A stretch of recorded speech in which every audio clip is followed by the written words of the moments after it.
Pois é, gente, como falamos durante a semana chamada, né? Hoje a gente conversa com ela, né? Fisioterapeuta. Não diga que já está com a mão doendo, com o pé doendo, porque não é bem por aí, né? Ela, na verdade, atua sobre constelação familiar. Vamos saber o que é isso, né? O vento está aqui derrubando tudo, mas está tudo certo, né? Que é Rosane Médici. Agora não erro mais o nome dela, não. Acertei, né? Tudo bem, Rosane? Tudo ótimo. Agradeço o convite. Estar aqui. Agradeço a Patrícia, que me chamou, minha linda professora de yoga. Exatamente. Falei, Patrícia, você também tem momento zen com Patrícia Bonito, aqui daqui a pouco, né? Tem o Harmonize com o Dr. Ed e o Momento Jurídico com o Bruno Cirilo. Se você tem dúvida jurídica, manda a sua dúvida aí no nosso WhatsApp, que está aqui, e a gente vai tirar a sua dúvida jurídica, né, com ele, com o Dr. Bruno Cirilo. A gente vai só um apoio cultural para trazer esse programa redondinho, feito com carinho para você. Música é a melhor companhia. Leve sempre, ouça sempre a boa música. Nos CDs de João Moura, você alimenta a alma e aquece o coração. Adquira os CDs e leve o show para a sua cidade. Faça a sua festa transpirar de emoção. João Moura, porque é tempo de amar. Contato 79999724802. Nossa imensidão. Pois é, agora conversando com você, Rosane Médici. Que isso, não esquece mais não.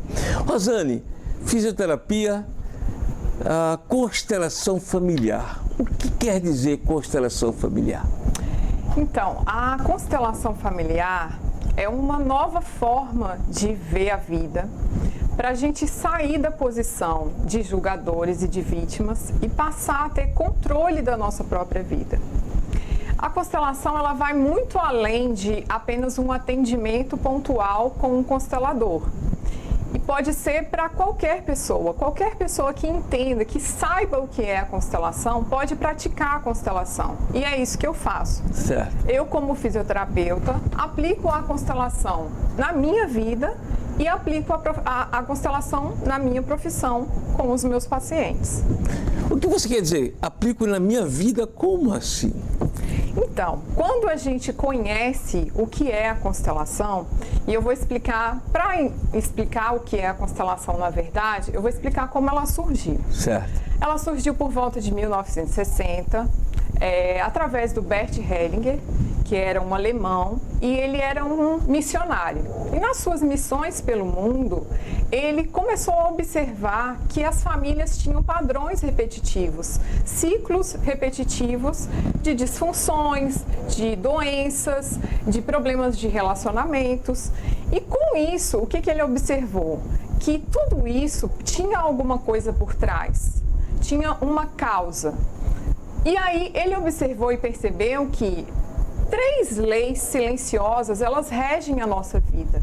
A gente sabendo ou não, essas leis, elas influenciam no nosso sistema familiar e no que a gente... É o que popularmente diz assim, puxou o pai, né? Puxou a mãe, né? Isso, exatamente. Quantas vezes a gente não sabe de um exemplo? Morreu no parto. Nossa, a bisavó também aconteceu isso. Então, esses ciclos repetitivos, quando ele observou que o que fazia com que isso acontecesse eram essas leis silenciosas. Certo. E a gente sabendo ou não, elas vão atuar como a gente sair dirigindo e não saber as leis do trânsito. Então, a gente vai ser multado, a gente pode provocar um acidente. É a mesma coisa que essas leis fazem na nossa vida. E o que são essas leis? Essas leis são os princípios básicos da constelação, que são pertencimento, a hierarquia e o equilíbrio entre dar e receber.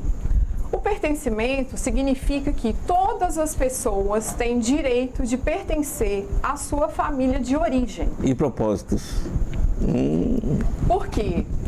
Muitas vezes os abortos, os bebês que morrem na hora do parto, eles são esquecidos, né? Ou as pessoas da família que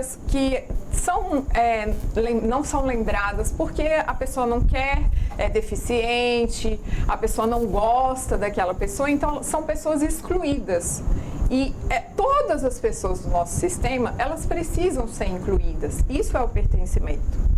A hierarquia significa que a gente precisa respeitar, que a gente precisa aceitar que as pessoas que vieram antes da gente no nosso sistema, então os nossos pais, os nossos avós, os nossos antepassados, eles têm precedência sobre a gente.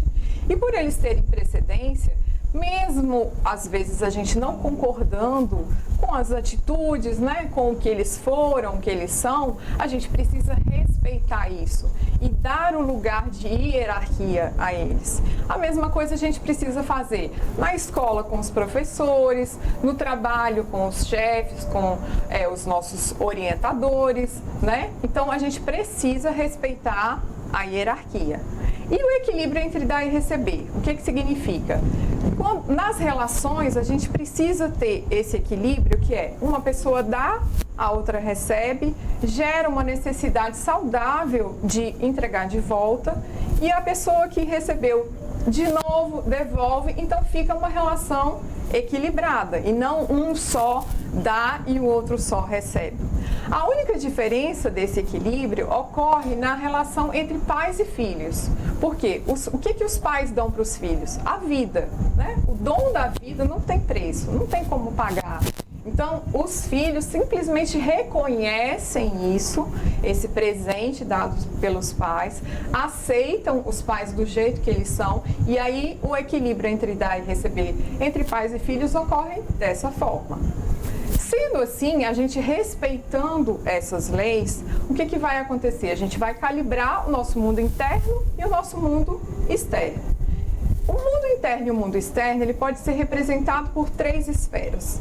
Essas 3 esferas, elas se interligam e elas giram como uma engrenagem. Então, se uma não estiver funcionando bem, as outras também vão ter alguma disfunção.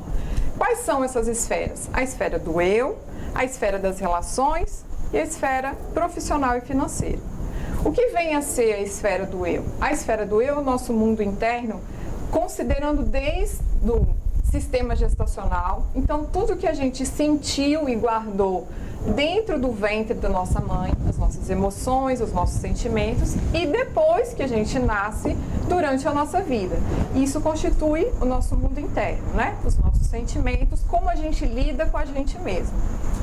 A esfera das relações são todas as relações que a gente tem na nossa vida. Desde que a gente nasce, quando a gente é criança, passa pela puberdade, até nos tornarmos adultos, vamos ter os nossos relacionamentos, talvez os nossos filhos também, e a nossa relação com o mundo, de uma forma geral. E o que vem a ser a esfera profissional e financeira? Quanto mais estímulos a gente tiver nesse relacionamento com as pessoas e com o mundo, mais a gente vai ter certeza de qual é o nosso propósito de vida. E o que a gente vai fazer com o propósito de vida? Geralmente, a nossa profissão é onde a gente exerce essa função. Por isso é importante fazer aquilo que gosta. Exatamente. Esse é o ponto principal. Porque quando a gente faz realmente o que a gente gosta, quando a gente realmente coloca o nosso talento em função, né, da nossa profissão, do que a gente vai fazer, o que a gente está fazendo? A gente está contribuindo com o universo, com a coletividade, e o universo abençoa e nos entrega o ganho financeiro. Ô, Rosane, isso na prática, como é que acontece? Como eu quero fazer, eu estou aqui agora assistindo no Arte Solidária do sábado, Rosane Maciel, não, Médici, é tanto presidente que ela arranjou, né? E eu quero, de fato, me conhecer mais, saber a minha origem. Eu acho que esse negócio de constelação familiar vai me ajudar. Essas coisas que às vezes eu não tenho explicação. Por que isso acontece na minha vida, né? Sim, exatamente. Né? Será que, por que só comigo? Por que né? Esses questionamentos sem respostas que a gente muitas vezes aparece na nossa vida. Como fazer isso? Então, quando a pessoa já tem esse conhecimento, ela passa a ter um olhar sistêmico, que isso começa a ficar natural na vida dela. Por quê?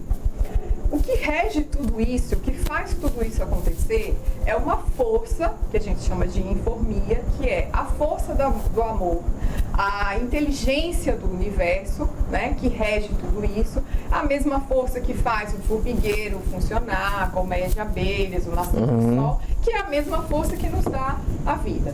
Então, essa força, ela traz pra gente o tempo todo na nossa vida insights, metáforas de coisas que a gente precisa realmente saber e entender, justamente para saber por que isso está acontecendo comigo, por que isso está se repetindo. Então, quanto mais a gente ficar atento a isso, juntamente com esse conhecimento, que são essas leis da constelação, mais a gente começa a elucidar as metáforas que o universo passa pra gente.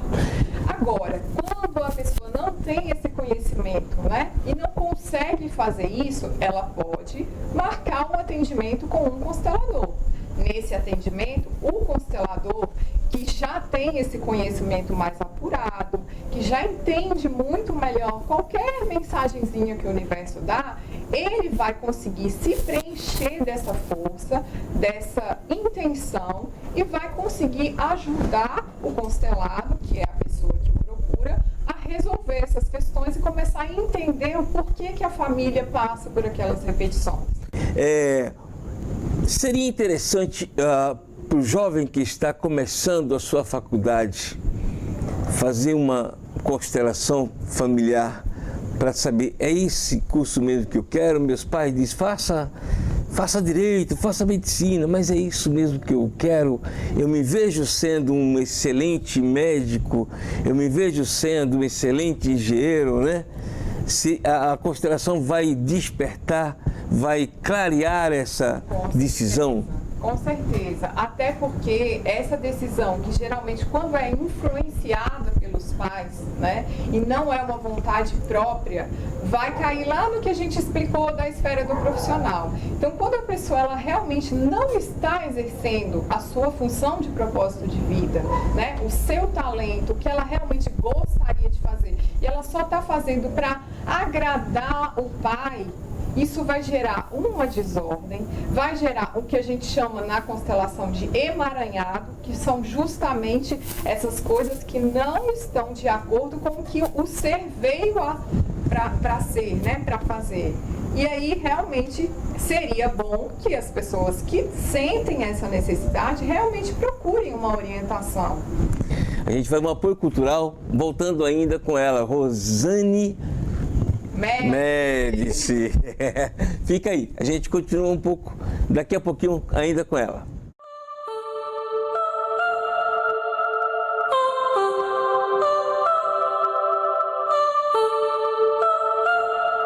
Olá, tudo bem? Eu sou o Dr. Ed e bem-vindos a mais um Harmonize-se. Olha só, você sabe o que é codependência?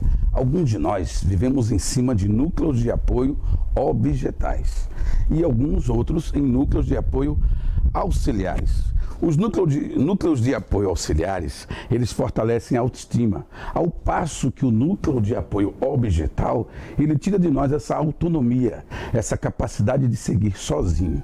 Precisamos sim de um núcleo de apoio objetal no período de 0 até 12 anos, alguns até 18 anos, mas ao passar disso, precisamos amadurecer. E neste amadurecimento, você se torna adulto, você se torna protagonista, você se torna autor responsável por sua vida. Mas quem ainda nutre o núcleo de apoio objetal não consegue, porque como quem está preso por um cordão umbilical ou por um processo de amamentação, fica preso a alguém, ou alguma situação, ou alguma coisa. É necessário que haja evolução para que então você não se torne codependente de pessoas, de diplomas, de situações outras.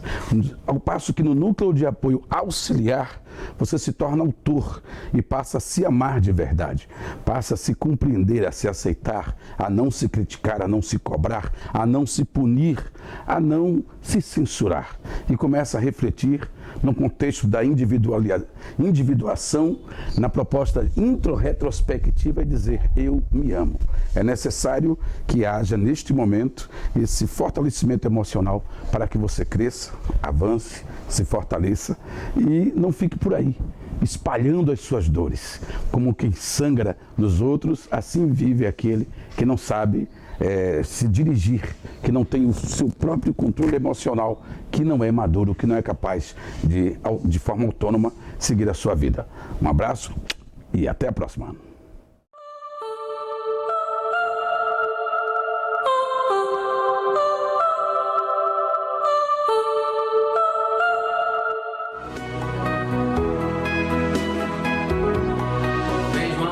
Dentro desse tema de planejamento de aposentadoria, nós temos, João Moura, uma classe que ela vem sendo prejudicada. São os médicos. Os médicos, João Moura, eles têm rendimentos de várias instituições, né? Alguns trabalham para a Prefeitura e Estado, outros trabalham para o Estado e União, outros trabalham para o município, para uma rede privada, outros são autônomos e eles têm ganhos, recebimentos, assim como os advogados, eles têm alguns recebimentos que vêm de fontes distintas e normalmente esses rendimentos eles até fazem a contribuição previdenciária, mas quando você vai olhar, tem mês que a contribuição excede o valor do teto do INSS e tem mês que essa contribuição ela não chega ao mínimo. Qual que é o mínimo? O mínimo é um salário mínimo, né? A contribuição ela tem que dar no mínimo R$220 por mês para que aquele mês seja computado como um mês trabalhado, que chegue ao valor de um salário mínimo, e a contribuição tem que chegar a R$1.260 para que ela chegue ao teto, que é R$6.300. Esses valores estão a grosso modo, tem centavos aí no meio, mas em média é isso. O que você médico precisa compreender que embora você tenha rendimentos que sejam de fontes diferentes, o pagamento ele é feito em uma só escala, em uma só planilha. Quando você vai no portal do INSS, você tem lá o CNIS, e o CNIS ele te demonstra de forma clara quanto foi que você contribuiu naquele mês. E o mês que não chegou ao mínimo, ou se você pretende que seja sempre pelo teto, aquele mês que a contribuição foi de um valor menor, você precisa complementar aquela contribuição, para que no futuro você tenha uma aposentadoria livre e tranquila. É possível sim que um médico que tenha, durante sua atividade laborativa, tenha bons salários e na aposentadoria tenha um salário ruim, um salário baixo ou até mesmo pelo mínimo. É possível, é muito possível e já vi isso na prática. Só que uma vez que se aposentou, não é possível mais corrigir. Então esse planejamento de aposentadoria, principalmente para o médico, ele tem que ser feito antes do pedido de aposentadoria. Melhor ainda se o médico, quando já começar a trabalhar, ele já tenha alguém cuidando dessa parte previdenciária para ele. Assim como o contador ele cuida da parte tributária, tem que ter uma pessoa cuidando dessa parte previdenciária, porque o médico ele tem salários que são acima do teto e quando chega na aposentadoria, quando vai ver o período contributivo dele não foi feito conforme deveria ter sido feito. E aí o salário de aposentadoria vem menor, existe um achatamento e isso precisa ser corrigido durante o período contributivo, durante a atividade laborativa, a vida útil laborativa dele.